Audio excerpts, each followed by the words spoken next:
Et on se retrouve pour notre invité du jour. Bonjour Arnaud. C'est moi. On vous présente Monsieur Arnaud Hout. Bonjour, enchanté. Merci d'avoir accepté de venir dans notre émission. Mais je suis ravi, c'est mon baptême de Twitch en plus, donc je suis trop content. Je vais prendre de la street cred auprès des linguistes, c'est trop bien. Ouais. On en est ravis. Alors pour te présenter en quelques mots et après aborder le sujet, actuellement tu es auteur et comédien, en tout cas c'est comme ça qu'on te présente sur internet. Ça claque un auteur, c'est pas mal. Hein. Et s'il est internet, il l'a dit, c'est vrai. Oui, voilà. Absolument. Absolument. Tu as une formation de linguiste, voilà, ancien professeur de français. D'ailleurs, tu viens de l'ULB. À l'ULB, exactement. Il y a beaucoup plus longtemps que vous, mais j'ai suivi ma formation ici, effectivement. Donc, on va dire que... Ah oui, et j'ai vu aussi que tu as participé à la rédaction des programmes de français en Belgique. Un peu, oui, pour le secrétariat général d'enseignement catholique, donc les programmes du réseau libre, en français, oui. Et voilà, si j'en ai parlé, c'est parce qu'aujourd'hui, ça va être notre sujet, la langue française. Voilà, quel sujet. On t'a invité vaste sujet. Pour en parler, pour introduire un petit peu, on avait quelques exemples de moments où la langue française est intervenue dans l'actualité ces derniers mois. Par exemple, il y a un mois, il y a un article qui paraissait et qui expliquait qu'il y a une épreuve de maîtrise de langue française qui a été proposée aux étudiants de première année de pédagogie ici en Belgique. Tout à fait. Résultat, un étudiant sur 5 l'a réussi. C'est une catastrophe, le niveau baisse, c'est ça que tu es en train de me dire. Deuxième exemple, toujours il y a un mois, les résultats du dernier test PISA. Oui, tout à fait. Le programme international de suivi des acquis des élèves. Ils ont été présentés. Résultat, la maîtrise de la langue française baisse chez nos élèves. C'est une catastrophe. Autant en France qu'en Belgique. C'est ça, oui. Et troisième et dernier exemple, avant de se lancer, en octobre, plusieurs linguistes et personnalités littéraires francophones ont publié une tribune qui appelait à une réforme de l'orthographe. Dont moi, puisque je suis à l'origine de cette tribune notamment, effectivement. Première question, pour commencer le sujet. Comment se porte la langue française ? La langue française va très bien. Elle est en pleine forme. Elle est. Quand on prend les indicateurs de voilà, c'est ça. Le français va très bien. Je pense que une grosse partie du succès de ce tract est liée à son titre provocateur. Voilà. C'est-à-dire qu'il y a eu quelques PLS dans les librairies et pour les gens qui pensaient que le français n'allait pas. Effectivement. J'ai mis du temps à le trouver. J'étais chez Tropisme pour ceux qui connaissent à Bruxelles et j'étais là. Mais ils sont où les tracts ? Et en fait, ils sont dans un petit coin en dessous des livres d'anglais. Tu crois qu'ils ont honte ou alors qu'ils veulent éviter que ça se diffuse peut-être, je ne sais pas. Non, ils ont peur de la connaissance. Ils ont peur de l'effet que ça produit sur les gens. Et Tropisme, j'adore, mais j'ai vu le rayon linguistique se tient sur ça. Ouais, donc c'est un peu... Bon. Plus sérieusement, question un peu plus... Pourquoi le français va-t-il très bien ? C'est ça la question. C'est un peu si ça. j'ai bien compris. Oui, mais ça, c'est un peu le fil rouge. Le fil rouge. Je vais garder mes cartouches pour après. On aime bien toujours commencer par un petit point définition. Oui, savoir de quoi on parle. Voilà. Très bien. Et on voulait te demander, quelle est la différence entre la langue et l'orthographe ? Ah bah c'est super, c'est une très bonne question parce qu'en fait c'est un peu la base du problème de sacralisation de l'orthographe, c'est que les gens confondent en permanence la langue et l'orthographe, alors que l'orthographe c'est pas la langue.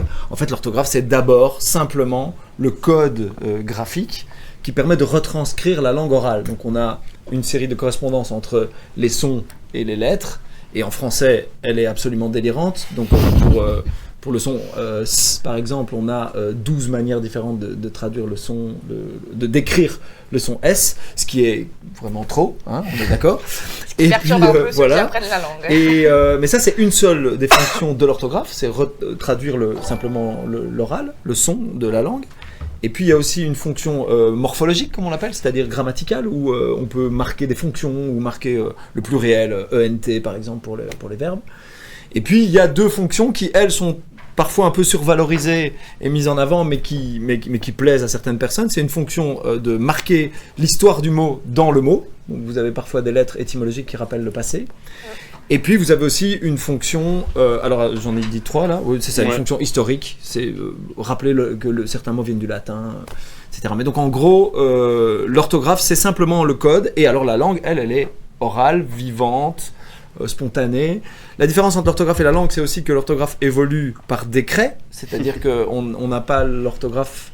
En fait, on n'a pas d'orthographe quand on est, et on a l'orthographe qu'on apprend à l'école, donc c'est l'école qui décide, enfin c'est pas l'école qui décide, mais c'est par l'école qu'on apprend l'orthographe, alors que la langue orale, on parle déjà français quand on arrive à l'école, et on l'apprend spontanément, et on l'apprend partout, et en plus la langue évolue, elle bouge tout le temps. À l'école, on apprend surtout qu'on parle mal le français.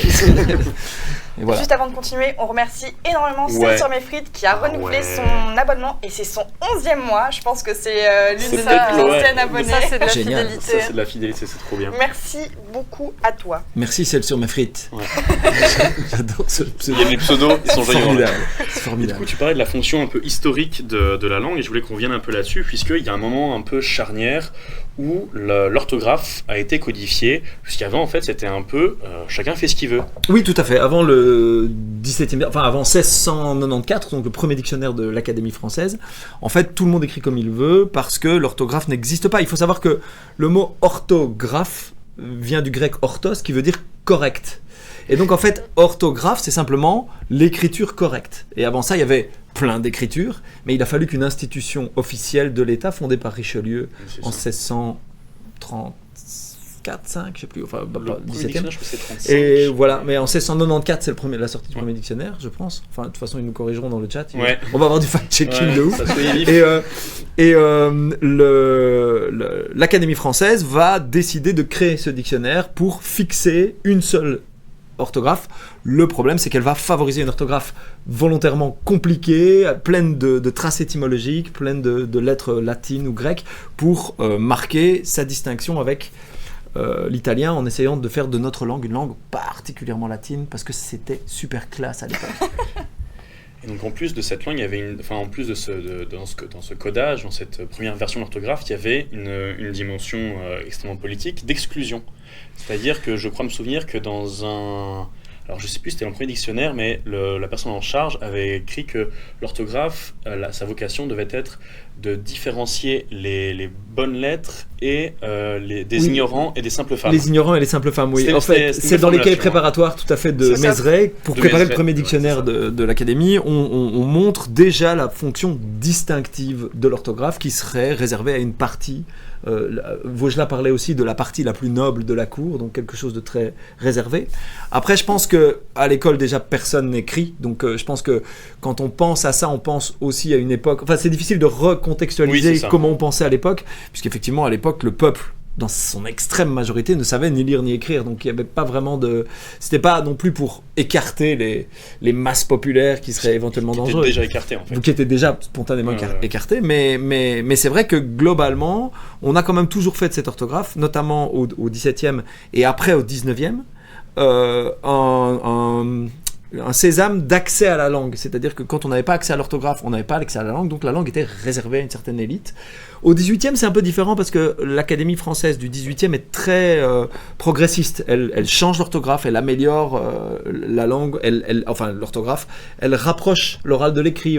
Voltaire lui-même était par exemple très très progressiste, il voulait que l'orthographe change, qu'elle s'améliore. D'ailleurs, l'orthographe n'a pas cessé d'évoluer jusqu'en 1835. Mais c'est vraiment le XIXe qui a décidé qu'on allait fixer une orthographe volontairement compliquée pour maintenir à distance de la langue toute une série de gens qui ne la maîtrisaient pas. Et donc on en arrive à aujourd'hui, on va essayer d'avancer dans le temps, de Oui, faire parce un que bond. sinon je vais vous Donc faire maintenant, une leçon d'histoire et ça la va être vite chiant, je pense. Ok, donc c'est déjà très artificiel de base, et donc comme tu l'as dit, marqueur social, donc tenir à distance les classes plus populaires. Marqueur identitaire, tu as donné l'exemple avec l'Italie de se différencier. L'écriture italienne, c'est vrai qu'elle est beaucoup plus simple, beaucoup plus en rapport avec la phonétique, on va dire. Oui, et puis réformée aussi régulièrement. Oui, c'est ça. Mais du coup, quel est le rôle aujourd'hui de l'orthographe encore? Est-ce qu'il y a encore gardé je pense qu'il suffit de regarder la manière dont fonctionnent les réseaux sociaux, la manière dont fonctionnent aussi les interviews d'embauche. On sait que l'orthographe est un marqueur social. Si vous écrivez avec plein de fautes d'orthographe, que ce soit sur un chat par exemple, enfin quoique sur Twitch ça doit être peut-être un peu plus détendu, j'imagine, que sur d'autres, mais globalement l'orthographe reste quelque chose, une sorte d'habit qui ne fait pas le moine, mais qui va être jugé par les internautes, jugé par les futurs employeurs. Quand vous envoyez des mails, si vous faites des fautes d'orthographe, évidemment, vous risquez de perdre des opportunités professionnelles.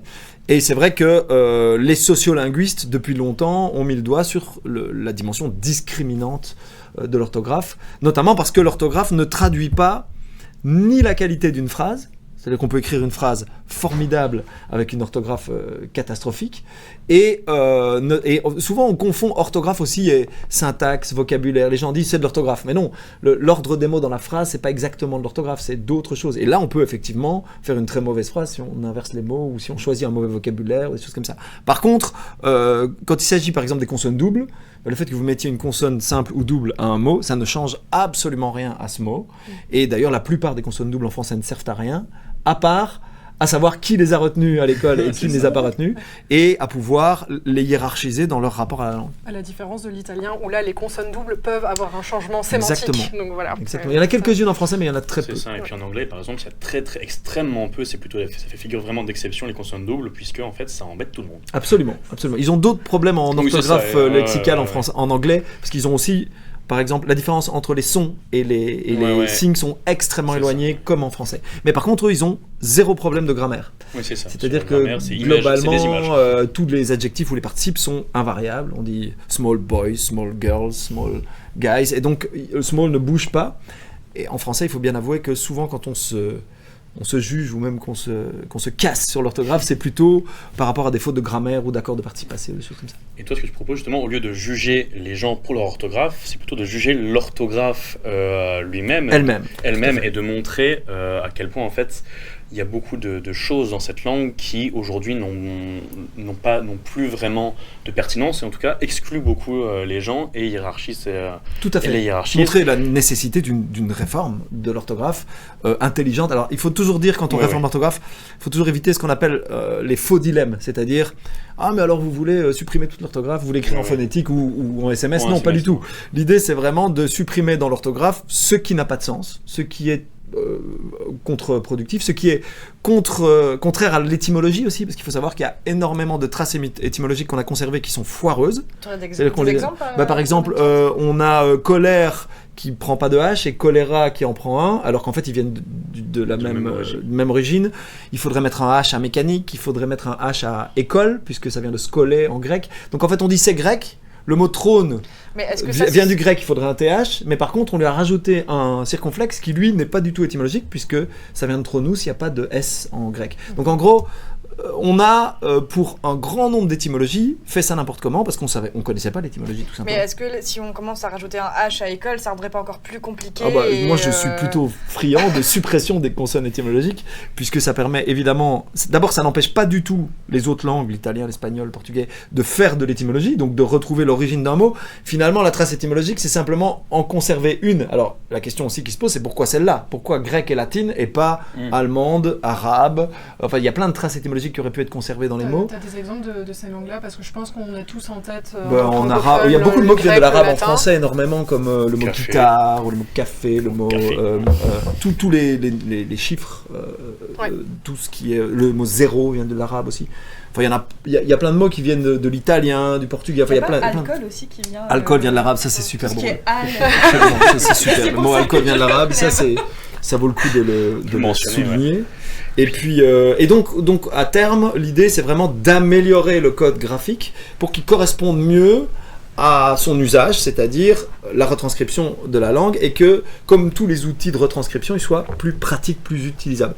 Et sans supprimer toutes les traces dans la langue qui peuvent parfois être utiles, comme un NT au pluriel, c'est pas mal, parce que ça distingue de je mange, tu manges, il mange, c'est pas mal quoi. Et justement, quand on propose des réformes de l'orthographe, il y en a beaucoup qui montent au créneau et qui disent qu'on dénature la langue française, qu'on touche à l'identité nationale. Comment est-ce qu'on peut expliquer qu'il y en a qui paniquent à l'idée de toucher à l'identité française avec la langue, en fait, alors que c'est quelque chose qui a toujours bougé et évolué? Encore une fois, la confusion entre la langue et l'orthographe est responsable de ça. C'est-à-dire que si on pense que changer l'orthographe, c'est changer la langue, forcément, on va avoir l'impression qu'on s'attaque à la langue. Mais changer l'orthographe, c'est juste changer le code, donc ça ne changera rien à l'oral. D'ailleurs, la plupart des réformes qui ont été proposées au fil de l'histoire insiste sur l'idée de ne pas changer la langue orale, qu'il n'y ait pas d'influence sur la langue orale. Mais évidemment, comme l'orthographe a été enseigné d'abord dans la douleur et dans un processus, il faut bien le reconnaître. On en a chié, donc on se dit comment ça se fait que mes gosses vont pouvoir l'avoir gratuitement alors que moi j'ai galéré pour l'avoir. Mais donc cette douleur, elle nous a, elle est... Voilà. Alors il faut savoir aussi que c'est la première chose qu'on apprend à l'école en primaire quand on arrive. C'est le premier rapport, j'ai envie de dire, institutionnel qu'on a à la langue. C'est-à-dire qu'avant, on a une langue spontanée, tout va bien, on parle, et puis quand on arrive à l'école, on dit « Ah non, l'école, et donc l'État, d'une certaine manière, dit qu'il faut écrire comme ça, et donc on intègre, finalement, c'est la première des règles qu'on intègre dans sa pratique linguistique, c'est l'orthographe. Et donc elle est, comme ça nous attrape à 8 ans, ou à 7 ans, autant ceux qui ont été valorisés là-dessus, les gagnants de l'orthographe, j'ai envie de dire, deviennent les bourreaux, et ceux qui n'y arrivaient pas deviennent les victimes. Mais dans les deux camps, on a sacralisé cet outil. Il y a un petit côté psychanalytique aussi à l'orthographe, je pense. Et est-ce que ces paniques morales, on les retrouve dans d'autres pays francophones? Parce que là, j'ai l'impression que c'est très marqué sur le français de France. Mais est-ce que, par exemple, au Québec, ici en Belgique, est-ce qu'en Suisse, est-ce que alors, il y a certains pays africains, il y a aussi ce rapport très conflictuel et très hiérarchique, descendant de l'orthographe sur la langue? Alors, il y a des paniques morales sur la langue dans toutes les langues, parce que la langue a toujours été un outil de pouvoir et un outil politique avec lequel depuis les scribes égyptiens, quand on a la langue, on a le pouvoir, on peut écrire les lois. Donc il y a toujours eu quelque chose de social et de politique dans la langue. Par contre, le fait qu'on fasse ça sur l'orthographe, donc sur le code graphique de la langue, c'est très spécifique à la langue française. Et alors au Québec, évidemment, c'est la langue française, mais on sait qu'ils sont beaucoup plus à l'aise avec le changement, notamment lexical. Donc il y a une mairesse à Montréal depuis, enfin il y en a eu récemment là, je pense. Et puis surtout, on a une autre préoccupation au Québec, qui est la préoccupation politique liée à l'anglais, puisque il faut savoir que le français au Québec est une langue dominée, alors qu'en France elle est plutôt dominante. Donc on n'a pas exactement le même rapport politique avec ça. Par contre, sur l'orthographe elle-même, il y en a. On m'a dit que le coréen était très à cheval sur son orthographe, et peut-être un peu le japonais aussi, mais globalement, c'est très spécifique au français de s'attaquer à la question graphique. Forcément, puisque dans la plupart des langues mondiales, il faut le rappeler, les langues sont biunivoques, c'est-à-dire qu'il y a un son, une lettre, un son. Donc, en turc, par exemple, il est impossible de faire de faute d'orthographe, puisqu'on apprend un code qui est lié à un peu comme les chiffres, par exemple. Si je vous fais une dictée de chiffres, je vous dis 8, 14, 27, vous savez comment écrire les chiffres, en chiffres, pas en lettres, parce que ça c'est une autre paire de manches. Et si vous faites une dictée aux enfants, personne ne fait de faute, quoi. En turc c'est à peu près pareil. Dès que vous entendez un mot pour la première fois, vous savez exactement comment il s'écrit. Et donc la question de l'orthographe se pose même pas, quoi. Alors qu'en français, avec ton compère Jérôme Piron, vous avez créé un petit programme où vous aviez inventé un mot. Alors je m'en souviens plus là, j'ai un trou de mémoire. C'est créfition, c'est le mot créfition. C'est le linguiste Georges Legros qui a inventé ce mot-là, il faut lui rendre. Mais nous on a créé l'algorithme informatique qui permet de calculer toutes les orthographes possibles. Et combien il y en a? Il y en a 240. 240 pour un mot de 3 syllabes en français. Sans compter les pluriels, parce qu'on a retiré les pluriels parce que c'était trop... Oui, donc c'est assez fou le champ des potentialités orthographiques, et d'ailleurs ça rend l'orthographe pathogène, puisqu'en fait, même quand il n'y a pas possibilité de faire de faute, les enfants se demandent s'il y a un L ou deux L, s'il y a deux T ou deux F, et donc du coup, parfois ils rajoutent même des fautes là où il n'y en a pas. Ce qui est compliqué. Et on salue Black Rickers qui nous a rejoint sur le chat. Salut à toi. Bonjour Black Rickers. Maxence qui a essayé d'animer un petit peu le chat en demandant quelle était la règle d'orthographe ou de grammaire que vous aimeriez faire disparaître ou modifier. Moi, c'est l'accord du participe passé, ça me rend dingue, et Black Rickers a répondu, j'ai pas suivi le sujet, je viens d'arriver, mais respectons les règles avant d'en supprimer. Ok, il faudra suivre alors après la prochaine fois, parce que sinon Mais bon, en gros, les accords du participe passé avec l'auxiliaire avoir, il faut savoir que la raison pour laquelle on a proposé leur dépénalisation, j'insiste, c'est-à-dire que l'idée c'est pas de sanctionner les gens qui accordent les accords du participe passé, leur participe passé avec avoir. Vous pouvez continuer à le faire tant qu'il restera des scories de cet accord, mais il faut savoir que grammaticalement, Nous, tout ce qu'on essaye de faire valider, c'est qu'il a déjà disparu dans la langue. C'est-à-dire qu'aujourd'hui, à l'oral, on n'accorde plus les participes passés que dans 1% des cas, avec des verbes comme prendre ou mettre. On entend encore de temps en temps la route que j'ai prise. Et encore, dans ces cas-là, une fois sur deux, les gens ne le font pas. On dit la route que j'ai prise ce matin était fort enneigée. Pour une raison qui est totalement grammaticale et intégrée dans l'histoire de la langue, c'est qu'en fait, le participe passé au départ, c'est la forme adjectivale du verbe. C'est un adjectif, c'est un verbe qui a une fonction d'adjectif. Par exemple, si je vous dis le verbe tordre, le participe passé de tordre, c'est tordu, et tout le monde entend bien que c'est à la fois un adjectif, un clou tordu, et un participe passé, donc un verbe dans sa forme adjectivale. Et il se trouve que cette fonction adjectivale du verbe, dans l'histoire de la langue française, elle a progressivement disparu avec l'auxiliaire avoir, pas avec l'auxiliaire être. Ouais. Avec l'auxiliaire être, on entend toujours, elle est jolie, elle est maquillée, elle est intelligente, on entend que c'est la même chose. Par contre, avec l'auxiliaire avoir, avant on disait « j'ai une pomme mangée ». Une pomme mangée, et voilà. Et en fait, avec l'influence des langues germaniques, on a commencé à dire « j'ai mangé une pomme ». Et en disant, au fil de l'histoire de la langue, j'ai mangé une pomme, on a inventé le passé composé, qui est une forme verbale que vous connaissez tous et toutes. Et ce passé composé, en fait, il prend en charge le nombre et le genre et le nombre, puisqu'en fait, les verbes, ils varient en personnes, ils ne varient pas en genre et en nombre comme les adjectifs. Et donc, en gros, le participe a perdu sa valeur d'adjectif. Et comme ce n'est plus un adjectif, on n'a plus besoin de l'accorder. Et spontanément, et c'est ça qui est magique, votre conscience linguistique inconsciente, j'ai envie de dire, fait que vous ne l'accordez plus parce que vous n'en avez plus besoin. Ouais. Et d'ailleurs, si on en avait besoin, il faudrait le faire à l'oral pour se comprendre. Ce qui n'est pas le cas, puisque tu disais 1% des cas, c'est quand même Voilà, donc ce qu'il faut, c'est accepter que ce participe n'a plus besoin d'être accordé et faire accepter qu'on arrête de sanctionner les élèves qui ne l'accorderaient pas, puisque c'est grammaticalement correct. Tu parlais tout à l'heure du rôle du... C'était pas trop compliqué ce que je viens de raconter. Non, ça va. Alors, clair, avec les images, ça va beaucoup mieux. C'est ça, avec les exemples, effectivement, c'est plus facile. On aurait continué là-dessus. L'explication de l'accord du participe passé qu'on a eu en Oui, c'est ça. C'était pas plus compliqué que ça, effectivement. Ouais. Oui, non. Donc tout à l'heure, tu évoquais le rôle du politique dans la fixation de l'orthographe. Comment ça se passe ? Pourquoi ? Alors, ça se passe pas, déjà, et ça c'était déjà bien. C'est que, globalement, en orthographe, aujourd'hui encore, même s'il existe des instances d'avis sur l'orthographe comme le Conseil de la langue et des politiques linguistiques auxquelles j'appartiens pour la Fédération Wallonie-Bruxelles, la Délégation générale de la langue française en France, le Conseil du Québec au Québec, c'est des instances d'avis donc qui proposent des réformes, mais qui n'ont aucun moyen direct de les imposer à la population, si ce n'est dans les administrations, par exemple, dans les petites annonces ou dans des choses officielles de l'État, où là on pourrait... Voilà. Mais le ministère en charge de la langue, c'est le ministère de la Culture, et le ministère de l'Enseignement, c'est un autre ministère. Donc en fait, tant que le ministère de l'Enseignement ne passera pas des circulaires qui autoriseront par exemple à ne pas accorder son participe passé à l'école, il n'y a pas vraiment de règles. Alors l'Académie française prétend avoir un pouvoir sur la langue qu'elle n'a pas, puisqu'elle est d'abord composée de gens qui sont incompétents et pas linguiste, et pas linguiste, il n'y a pas de linguiste à l'Académie française. C'est toujours très important. Ouais. Oui, c'est ça, l'Académie française, c'est une juste pour préciser, soyons clairs, c'est une fumisterie absolue. Mais rappelons peut-être ce que c'est l'Académie française. Alors l'Académie française, c'est une instance qui est d'ancien régime, donc qui a été créée par Richelieu en 1635 et qui avait pour mission au départ de rédiger un dictionnaire pour l'orthographe et de faire même une poétique et une grammaire, donc qui devaient ils n'ont jamais fait aucune poétique, ils ne sont jamais intéressés à ça. Ils ont tenté de produire une grammaire au début du XXe siècle qui était tellement mauvaise et tellement récriée par tous les linguistes qu'ils l'ont vite retirée de l'offre.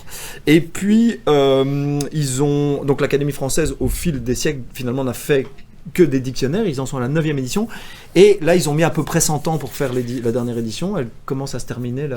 Ça, j'avais vu dans une de tes interventions, je crois que c'était sur France Inter, que en fait la mise à jour de la langue par le dictionnaire de l'Académie française est hyper lente. Oui, ça fait une centaine d'années à peu près, et la dernière édition c'est 1930, un truc comme ça, et là ils ont fait un chantier qui a commencé dans les années 50-60, et ils commencent à l'achever là pour l'instant. Ils sont à être V, c'est ça. Là ils doivent être SST, un truc comme ça, et le truc c'est que même ça n'est pas eux qui le font, c'est-à-dire que c'est des agrégés de lettres anonymes. C'est les petites mains quoi. Voilà, et alors eux se voient une fois par semaine, alors quand je dis eux, déjà c'est 10 académiciens sur 40, puisque la plupart des autres sont soit potentiellement trop vieux, soit complètement incompétents sur ces questions. Il y a un ophtalmologue qui est académicien, donc un docteur. Il faut savoir que l'Académie française est un titre honorifique, c'est ça. pas scientifique. Donc c'est comme si on demandait aux gens de la Légion d'honneur d'avoir des questions sur des questions scientifiques ou de langue. Et il me semble qu'ils arrivent par cooptation aussi. Ah oui, complètement. Ça, c'est une institution d'ancien régime, comme je le disais. La Révolution française avait supprimé l'Académie et c'est Napoléon qui l'a réintroduite pour des raisons aussi de prestige national. Mais donc oui, c'est juste une institution nationale un peu pompeuse qui colle aux ordres de la République française. Et dans le chat, on demande pourquoi il n'y a pas d'académie belge. Il y a une académie belge, il y en a même deux. On a un équivalent, mais il y a des linguistes dans ce groupement. Voilà, exactement. Donc c'est la grosse différence aussi. Aussi, juste pour revenir sur l'Académie française, il y a une très bonne vidéo de montée de la chaîne Linguistica. Exactement, qui décrypte tout ça. Très longue, mais vraiment, si le sujet vous intéresse, c'est hyper intéressant. Enfin, de toute façon, de manière générale, la chaîne de. Absolument. Monté qui lui-même est fait aussi linguiste atterré. Voilà. Et qui est aussi sur Twitch. Allez le voir. Exactement, qui était avant moi sur Twitch. Mais il est plus jeune aussi, donc voilà, je plaide coupable. Et donc je reviens au tract des linguistes atterrés parce que justement par rapport à ça, de l'Académie française et Académie belge, le titre exact je ne sais même plus en Belgique. Il y a une académie de Belgique, il y a même deux académies en Belgique de la langue, mais l'Académie des belles lettres et l'Académie, je ne connais pas leur nom exact. Mais qui sont aussi des instances qui sont aussi honorifiques, mais qui ont un peu plus de linguistes effectivement dans leur rang. Mais toujours aussi normatif plutôt que descriptif. Oui, alors après elle ne fait pas de dictionnaire, l'Académie belge, elle remet des prix littéraires, des choses comme ça, et c'est vrai que ça c'est pas plus mal. Alors, je veux dire, si des gens veulent appartenir à la sphère littéraire et se remettre des prix littéraires, moi je trouve ça plutôt sympa, mais il ne faut pas demander aux académiciens, notamment français, de donner leur avis sur l'accord du participe passé, qui pour la plupart du temps ne connaissent pas l'histoire de la langue.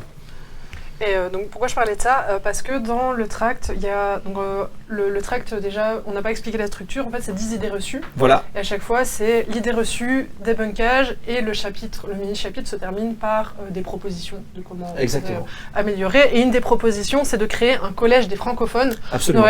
Tous les pays de la francophonie pour vraiment avoir une politique linguistique qui soit cohérente avec des spécialistes. Est-ce que tu peux un peu développer? Oui, alors l'idée du collège des francophones, c'est une super idée parce que ça permet d'abord d'invalider complètement ces fausses références que sont l'Académie française et puis surtout de créer une institution qui, notamment pour l'orthographe, pourra trancher sur ces questions d'orthographe, décider parce que c'est vrai que autant sur la langue, c'est génial que tout le monde ait une pratique différente en francophonie, qu'on ne parle pas le même français au Québec, à Kinshasa, à Montréal. C'est vraiment super d'avoir une vraie diversité. Autant sur l'orthographe, c'est quand même pas mal d'avoir la même, parce que ça permet de se comprendre en fait simplement à l'écrit, notamment sur Internet. Et du coup, ce serait pas mal d'avoir une institution qui soit, par contre, contrairement à l'Académie française, composée de gens compétents, c'est-à-dire notamment de linguistes, pas seulement, on peut avoir des littéraires aussi, mais ce serait pas mal d'avoir quand même des gens qui s'y connaissent. Et puis, qui soit aussi représentatif, parce que le principal problème de l'Académie française, c'est qu'elle est française, qu'elle n'est pas francophone, et que les Français ne représentent qu'un quart des francophones, et que la première ville francophone du monde, c'est Kinshasa, justement, avec 17 millions de francophones, et que donc, du coup, ça serait pas mal d'avoir une instance qui soit représentative du Québec, de la Belgique, de la Suisse, et aussi des pays africains, puisque l'avenir du français est évidemment en Afrique, dans les pays francophones d'Afrique, et qu'il faut bien l'avouer, il y a pas encore assez aujourd'hui de représentation des instances politiques linguistiques africaines qui sont sur le marché ou sur Internet. Et donc, on voudrait pouvoir leur donner la parole, quoi. Je pense que Caillou est complètement d'accord avec tout ce que tu racontes. Il approuve depuis tout à l'heure. Génial. Merci, Caillou. Naed avait une question dans le chat. Qu'en est-il quant au cadre commun de référence et de FEI, donc France Éducation Internationale, joue-t-il un rôle dans le changement de l'orthographe française? Alors, a priori non. Il n'y a pas encore d'instance officielle, cohérente, centralisée pour l'orthographe pour toute la francophonie. Et la plupart du temps, les gens se réfèrent au dictionnaire. Parce que c'est la référence la plus directe, c'est les dictionnaires. Mais il faut savoir que jusqu'en 1990, les dictionnaires variaient sur l'orthographe. Donc, par exemple, entre le Larousse et le Robert, il y avait 3 à 4 000 mots qui ne s'écrivaient pas pareil. Et depuis, les dictionnaires se sont un peu adaptés. Et donc, on a plusieurs orthographes pour le même mot. Je sais que le mot hashish a 5 orthographes différentes, ce qui est accepté. Mais il n'y a pas d'instance centralisatrice, et justement, effectivement, un collège des francophones, ça permettrait de centraliser tout ça. Et l'instance dont il est question, je ne la connais pas directement, et je ne pense pas qu'elle ait éducation internationale. Non, elle n'a pas en tout cas de rôle direct sur les décisions orthographiques à prendre dans l'enseignement. Et du coup, on parle beaucoup d'évolution de la langue et potentiellement de réformes progressistes. On sait que des fois que ces réformes se heurtent à, on va dire, à une certaine vision de la langue, une certaine vision de l'orthographe. Je me souviens d'un de tes passages à l'émission Le Téléphone sonne sur France Inter, qui permet en fait à des experts de dialoguer directement avec l'audience, donc qui appelle le répondeur, etc. Et je me souviens notamment d'une dame qui avait appelé et qui était complètement outrée, ça sentait dans sa voix qu'elle avait la voix qui tremblait elle était bouleversée, ça la gênait énormément, à tel point qu'elle se sentait le devoir, en tout cas le besoin d'aller corriger les gens sur leur orthographe, d'aller leur dire que c'était pas bien et que souvent elle se faisait jeter, etc. Et je voulais un peu qu'on revienne sur ce blocage qu'il y a sur les évolutions de la langue. Et notamment avec ce petit point d'actualité, ce qui s'est passé au Sénat fin octobre, début novembre, où l'écriture inclusive a été interdite par le Sénat. Je trouve que cet exemple-là cristallise bien un peu les réticences qu'il y a d'une partie de la société, en tout cas en France, à s'opposer à une évolution de la langue et l'orthographe. C'est un gros débat, l'inclusif. On pourrait entamer ce chantier, mais à mon avis, on en a pour des heures si on veut en parler. Par contre, ce qui est vrai, et je rebondis sur ce que tu dis, c'est que la langue française en général et toutes ses évolutions a dans la culture française un rapport ultra émotionnel. Enfin, je veux dire, c'est vraiment ancré, notamment à cause de l'école, mais à cause aussi de ce que j'ai envie de dire de l'éthos de la culture francophone, c'est qu'elle est vraiment basée sur les figures de l'écrivain, qui est un peu l'incarnation, et aussi de la grandeur de la langue du XVIIe siècle, des salons. Voilà, et donc on a vraiment un roman national qui est complètement ancré, mais par contre, j'invite, pour essayer de calmer aussi ces querelles et ces guerres linguistiques, les jeunes qui, eux, n'ont pas du tout ce rapport particulièrement sacralisant à la langue, à essayer d'entamer des dialogues avec les personnes plus âgées ou les profs de français ou les gens qui ont ce truc, parce qu'en fait, sinon on va créer du conflit. Et moi je pense que ce qui est important, c'est aussi d'entendre que quelqu'un, quand il a grandi dans une école traditionnelle avec une institutrice qui était acharnée à essayer de lui apprendre l'orthographe, que pendant toute sa jeunesse on lui a dit la moindre virgule, la moindre faute, c'était du respect pour la personne à qui on écrivait. Et quand on a une culture et une tradition, c'est très difficile du jour au lendemain de dire par exemple à ma grand-mère, qui est décédée par contre, paix à son âme, mais de lui dire bon ben voilà, on va écrire en inclusif, avec des points médians, etc. Non, je pense que c'est très important que la langue évolue, c'est très important que on va les appeler les vieux, que les vieux respectent l'idée que la langue évolue, mais c'est aussi très important que les jeunes à un moment donné comprennent qu'on n'a pas tous grandi dans la même culture et que quand on a cette orthographe chevillée au corps, dans notre code ADN, il ne faut pas non plus faire comme si le monde allait changer du jour au lendemain, et il faut respecter aussi la souffrance de voir ma grand-mère voir une faute d'orthographe et trouver ça douloureux. Et Black Records a une question justement sur le long terme, en mode c'est quoi vise-t-on une simplification de la langue française afin qu'elle soit plus internationalisée? Est-ce que c'est ça le but? Est-ce que ce soit un truc vraiment simple ou est-ce que ce soit juste pas du tout. L'idée, alors déjà comme je le disais, on parle d'orthographe et pas de langue, donc l'idée c'est surtout pas de simplifier la langue. D'ailleurs, plus la langue est complexe, plus elle est étrange, plus elle est faite de règles absurdes et délirantes. Je parle bien de la langue orale. Mieux c'est, parce qu'elle est vivante et donc du coup, comme tout organisme vivant, plus il est complexe et composé de choses étranges, plus il est fertile. Par contre, l'orthographe, elle, vise effectivement à être rationalisée, mais pour une plus grande accessibilité à la langue, pour permettre aux gens de toutes les classes sociales, de toutes les origines et de tous les pays, d'avoir un accès plus rapide à la langue pour pouvoir la laisser justement complexe et pour pouvoir jouer avec. Mais l'idée, c'est surtout pas de simplifier la langue. Et alors, les raisons... je dirais, d'internationalisation de la langue, elles sont plutôt pour avoir la langue en partage, plutôt que pour avoir une hégémonie du français. Parce que souvent, on compare l'état d'une langue, la santé d'une langue, le français va très bien, à sa capacité à avoir une hégémonie sur les autres langues. Mais en fait, nous, on a envie de dire du côté des linguistes, la guerre des langues n'aura pas lieu, c'est-à-dire ne pas faire comme si l'anglais et le français étaient en conflit et que plus le français grappillait du terrain ou l'anglais grappillait... Non, l'idée c'est que 1 + 1 peut être égal à 3 et quand 2 langues se mélangent, elles ont tendance à être fertiles et à créer une 3e langue qui est plus vivante et plus... Voilà. C'est beau ce que je dis, putain. Faites des clips, c'est merveilleux. Complètement. Complètement. La guerre des langues, c'est une référence à Louis-Jean Calvet qui a écrit un super bouquin là-dessus. Il y a un commentaire de Black Rickers, là, il dit « Mais complexe veut dire moins accessible ». Alors, voilà aussi encore une définition à bien distinguer. Il faut distinguer ce qui est complexe de ce qui est compliqué. Le complexe, c'est le subtil, le fin. Mais l'accessibilité de l'orthographe, donc si l'orthographe est ultra simple, mais que la langue est ultra compliquée, on passera pas de temps, est ultra complexe, pas compliqué, complexe justement. C'est très important de garder de la complexité, de la richesse.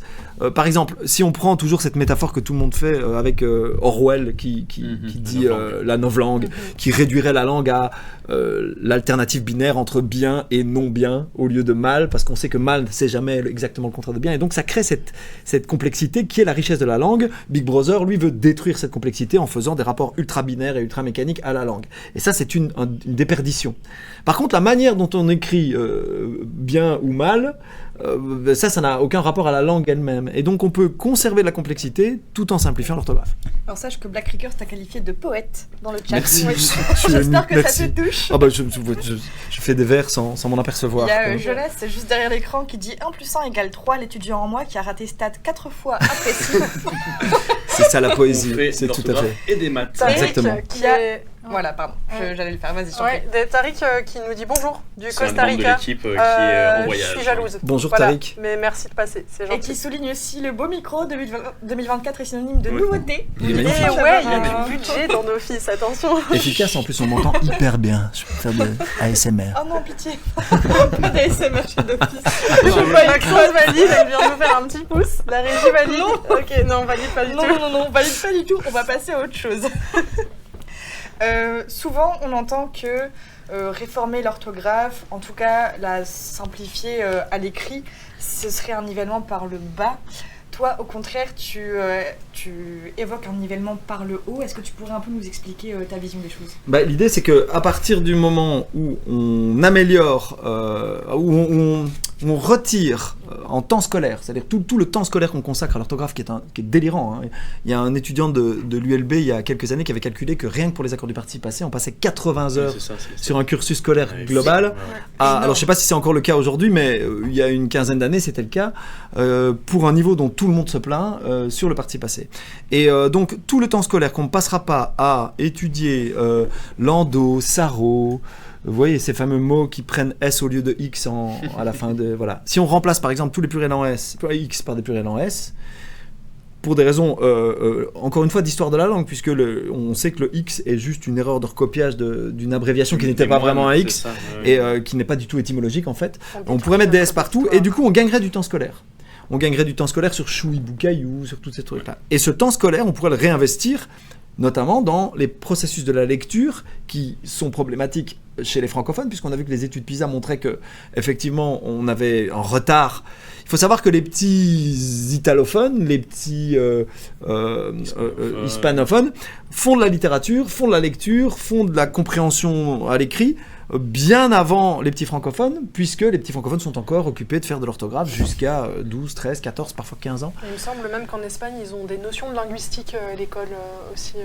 Ça, ce serait vraiment essentiel de pouvoir faire comprendre la langue dans ses mécanismes autrement que simplement en retenant par cœur des exceptions. Et il faut se rendre compte que tout ce temps réinvesti, eh bien, c'est ça le nivellement par le haut. C'est-à-dire qu'on améliorerait les niveaux de lecture tout en supprimant ce qui ne sert à rien dans notre orthographe. Et donc on ferait en fait plus d'histoire de la langue, on renforcerait l'histoire de notre langue en rationalisant, moi j'aime bien ce terme que tu emploies souvent, en rationalisant l'orthographe. Oui, tout à fait, en la rendant plus transparente, plus efficace, comme tout ce qu'elle est, c'est-à-dire un outil. Alors, faire attention, parce que souvent quand on dit ça, les gens disent vous êtes utilitariste, c'est-à-dire que vous voulez faire de la langue un outil mécanique, binaire, etc. Non, pas du tout. Je parle de l'outil orthographe, qui lui est un outil technique, un artefact, pas de la langue. La langue, elle doit rester souple et foireuse, fluide. souple, mobile et multiple. Et on a une question dans le chat qui revient un peu là-dessus sur les distinctions entre français et Belgique. Est-ce que le conservatisme est plus fort en France qu'en Belgique sur ces questions-là ? Alors, en termes d'opinion publique, pas nécessairement. Je pense que monsieur et madame tout le monde ont un même rapport, puisque l'école était à peu près similaire jusqu'à pas longtemps. Par contre, c'est plutôt un rapport qui est lié notamment à la culture française. On sait que la culture francophone est très parisiano-centrée, c'est-à-dire que tout ce qui est le monde culturel regarde vers Paris. Et en gros, j'ai l'impression que plus on se rapproche de Paris, plus ces tensions deviennent intenses. Et si vous allez dans l'arrondissement de l'Académie française, vous allez voir que les gens là sont très tendus sur ces questions d'orthographe. Mais bon, globalement, l'opinion publique est assez similaire, même s'il est en train de changer. Hein, et notamment, c'est aussi générationnel. Je pense que. Et est-ce que c'est aussi lié à la structure de l'État français, qui est une république, indivisible, qui doit englober un peu tout le monde, où on laisse peu de place à la différence régionale, etc. Alors qu'en Belgique, du coup, c'est... Oui, on a déjà un rapport au débat linguistique qui est très différent, puisqu'on a vraiment... voilà. Et puis, faut voir que c'est difficile de comparer la Belgique francophone avec la France, puisque c'est une région face à un pays.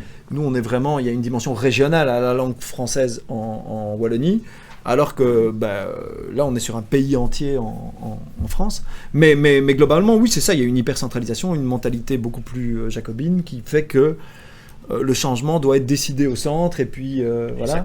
Alors que nous, on s'arrange un peu mieux, comme vous le disiez dans le débat précédent. Ouais. On a plus le sens du compromis. Ouais. Mais voilà, après...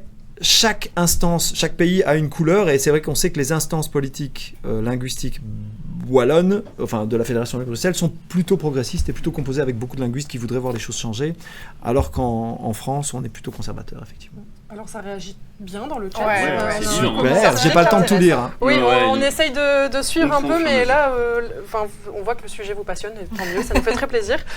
Donc Caillou qui nous dit, oui, sur Déclic, une prof en a parlé qu'une bonne partie du programme, des trucs avec zéro sens, bon je le dis mal, mais c'est ça, après l'école, elle évolue pas du tout.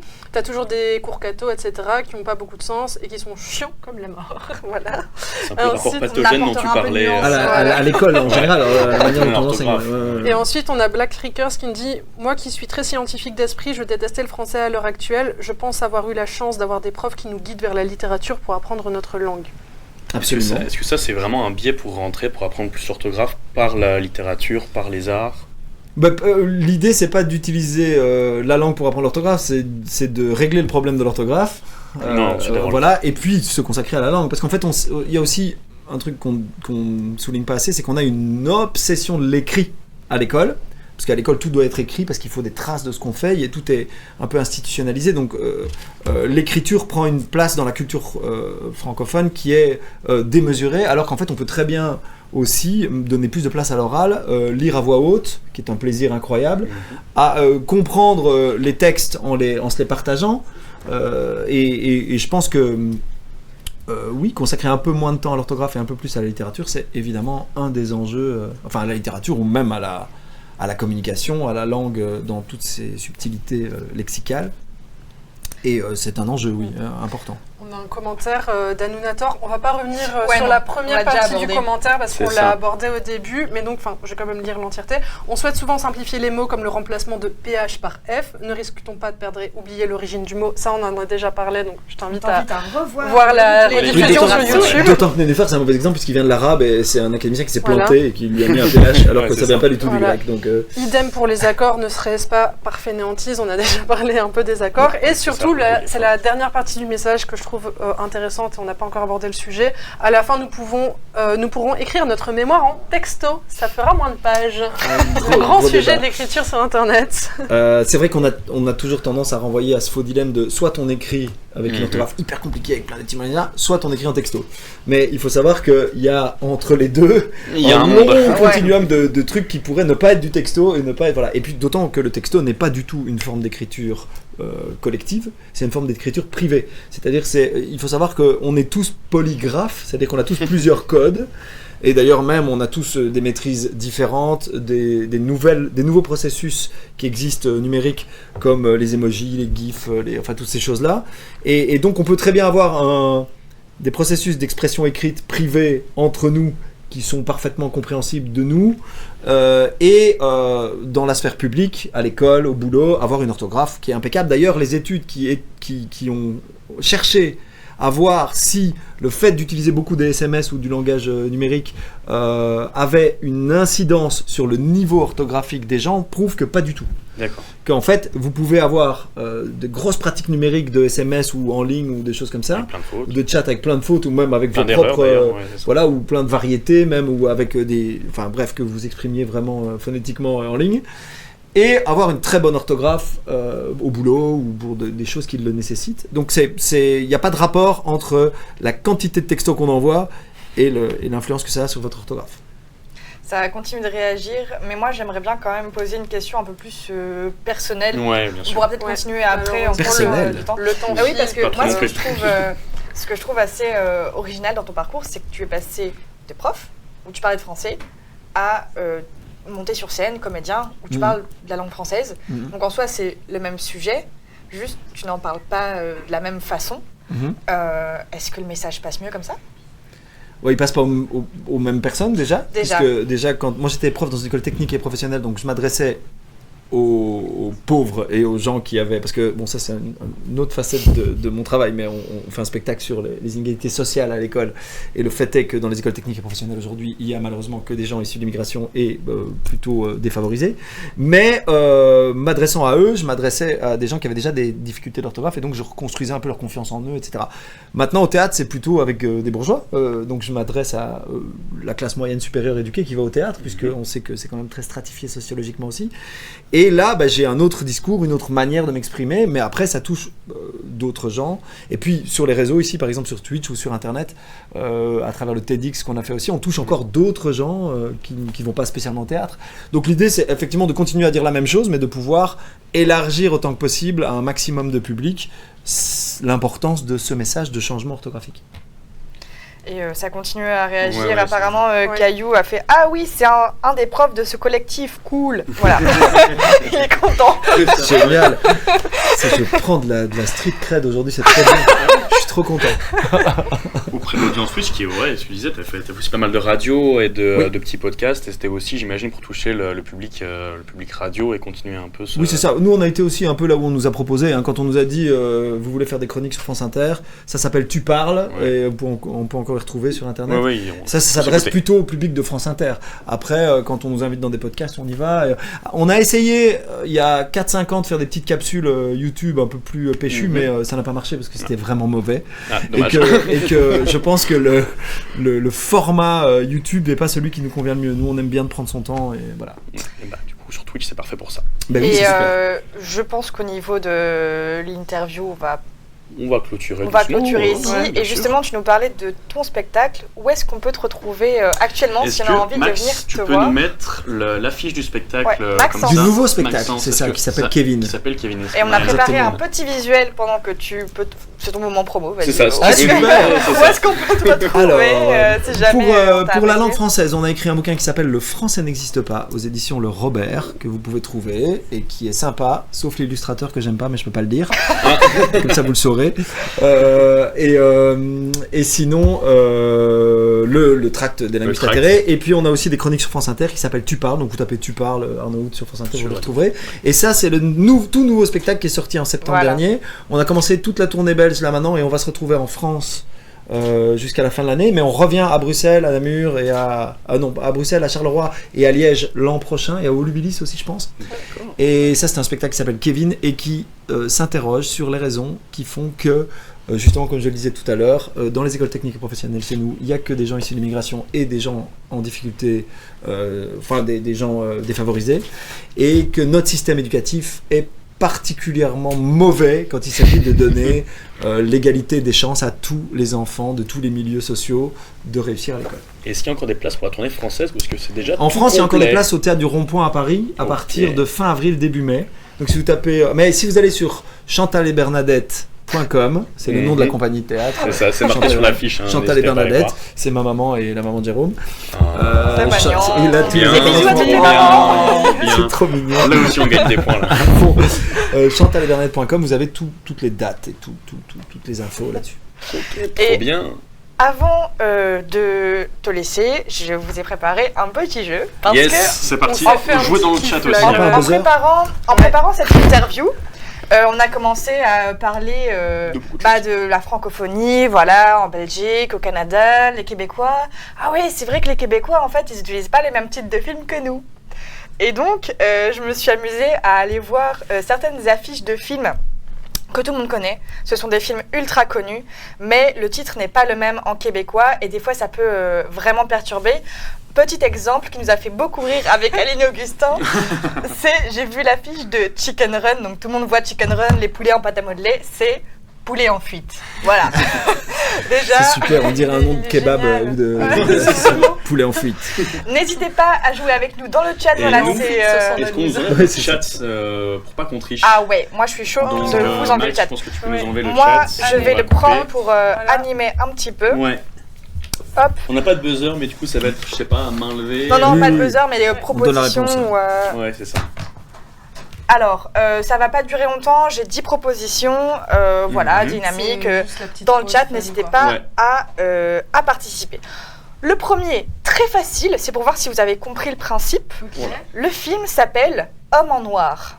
Men in Black. Oui. Tu peux lever la main. Ouais, non, ok, va Évidemment. falloir être plus réactif. On va Ok. pas faire à main levée. Alors, le chat, pour l'instant, ça participe pas. Alors, celui-là, aussi assez facile, j'estime, c'est le commando des bâtards.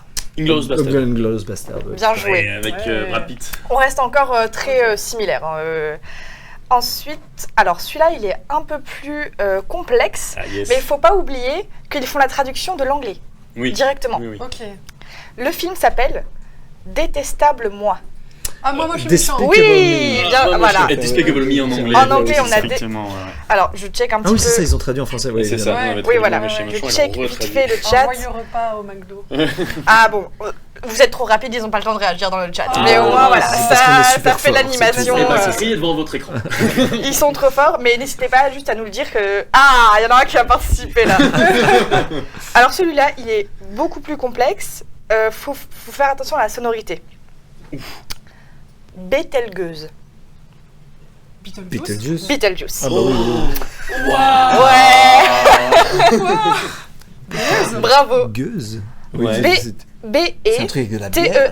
J'adore les Québécois. Je les adore. Formidable. Voilà. Alors là, Dans moi le j'irai chat, chercher.